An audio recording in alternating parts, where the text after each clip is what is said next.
going to do the poem The Word Is Too Much with Us. This is Dr. Usha Kumari, Assistant Professor, Department of English, Higher Education, Haryana. We'll discuss the poem, sonnet or the poem The Word Is Too Much with Us. It is written by William Wordsworth, one of the romantic poets, and William Wordsworth was a part of nature. He worshipped nature in all its forms. He found deep joy in the company of nature and believed that the objects of nature gives us permanent joy. Nature gives us a store of joy. Whenever man is sad, he can recollect the scenes of nature and become happy again. Wordsworth thought that nature was alive with a spirit of its own. It is the guide and guardian of the human soul. In the world, each too much with us,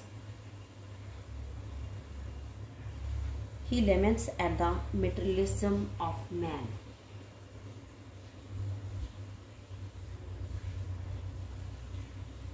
At the materialism of modern man. The man of today is always busy in material pursuits of life. He is cut off from nature, as cut off from nature, that is ours, or natural objects.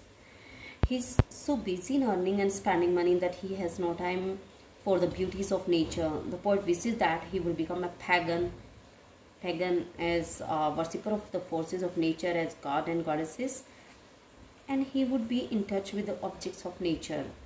In this way, the poem is an attack on growing materialism of the modern man. In this poem, or in this sonnet, Wordsworth attacks the growing materialism of man. He says that we are running after the worldly things. We are always busy in earning and spending money. Thus, we are wasting our powers. Earning and spending money. We are wasting our powers, spending money. We don't have time to look at the nature that is ours. We have cut ourselves off from nature. We have given away our hearts to the materialistic pursuits of life. This is a curse of modernity. Then the poet gives the example of beauties of nature. At night, the moon shines on the surface of the sea. The wind blows noisily all the day. But in the evening, it becomes still like the sleeping flowers. But we have no time to see these beauties of nature.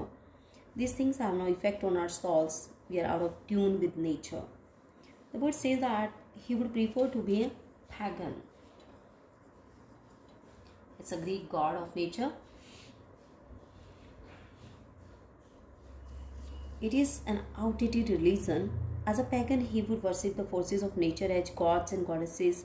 He would see such things as would remove his loneliness. He would see God and Proteus arising from the sea. He would hear the sea god Triton blowing his horn. In this way, he would feel the joy of living in the lap of nature. In the very first stanza of the sonnet, the word is too much with us. The word is too much with us. Late and soon, getting and spanning will lay waste our powers. Little we see in nature, and that is ours. We have given our hearts away, a sordid boon. Here the poet says that laments over the growing materialism of the modern man, and he says that today man has cut himself off from the nature. He has become very worldly. He is busy in the material pursuits of life. We are always busy in earning and spending money. In this way, we are wasting our powers. We don't take any interest in nature. We have given our hearts to the materialistic pursuits. This is a bad bargain. So, in the whole, we can see that the poet laments at the man's growing materialism. Moving to the second stanza, the poet says that this sea that bears our bosoms to the moon, the winds that will be howling at all hours and are up gathered now like sleeping flowers.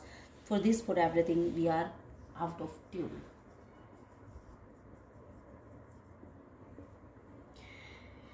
Here the poet says that nature has a number of beauties, but we have no time for these beauties. At night, the moon shines beautifully on the surface of the sea. The wind blows noisily all the day, but in the evening it becomes calm like sleeping flowers. But we don't care for these beauties. We are out of tune with nature. And in fact, this nature is only ours. So the laments at the materialism is continuing in the second stanza also.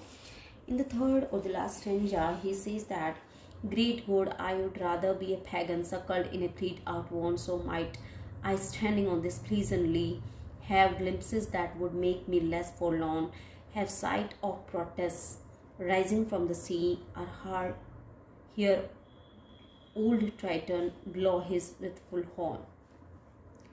The poet says, want to be such a civilized Christian who doesn't take interest in nature. He would rather accept the old Greek religion or of paganism. Pagans found gods and goddesses in objects of nature and worshipped them. Then the poet would see the sea god Proteus and another sea god Triton. He would see such scenes which would give him pleasure and remove his loneliness. He won't be lonely in this materialistic world. Thus, in this way, we see that the modern man is leading a materialistic life. He spends his time either in earning money or in spending money. It doesn't pay heed to the beauties of nature. He spends his time in worldly pursuits. Proteus and Triton were sea gods. Proteus was a sea god in Greek mythology. It was thought that he would often change shapes and forms.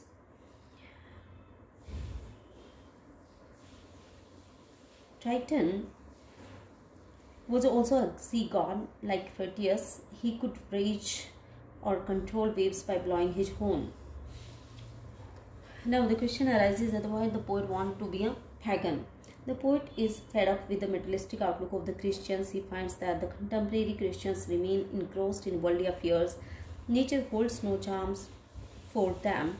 So as a protest against their attitude, he wishes to be a pagan like old Greeks. He wants to love and worship various forms of nature. Now the question arises that the poet, what does the poet mean by stating the world is too much with us? Here we can say that the man has totally become the materialistic. He worries and cares of worldly matters. He spends time in earning and spending the worldly pursuits. Nature holds no charms for him. That's why he says that the world is too much with us. Again, we see that man is out of tune with the nature because we don't have time to see the natural beauty of the nature. And this becomes the sordid boon for human beings. The world is God's blessing, but it has turned into an evil boon. Nature is totally ignored. Man has become insensitive to the beauties of nature. Worldly affairs continue to trouble him. And that's why the poet wants to spend his time in watching, to see the glimpses of the sea god Proteus and rising from the sea, and the glimpses of the Triton blowing his horn.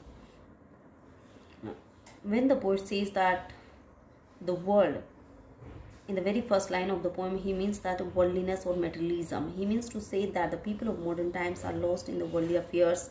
Their link with nature has broken. In the end, we can see the rhyme scheme of the poem. The rhyme scheme of the poem is A, B, B, A, C, D, D, C, E, F, E, F, E, F. So we can say that the world is too much with us is one of the best sonnets of William Wordsworth, in which he laments the materialism of the modern man. The man today is always busy in materialistic pursuits of life. He is cut off from the nature. He is so busy in earning and spending money that he has no time for the beauties of nature. He wishes that he would become a pagan. Then he would be in touch with the objects of nature. And in this way, the poem is an attack of the growing materialism of the modern man. So this was all about the sonnet, small sonnet, and one of the best sonnets of William Wordsworth, "The world is too much with us." Thank you guys. Have a nice day.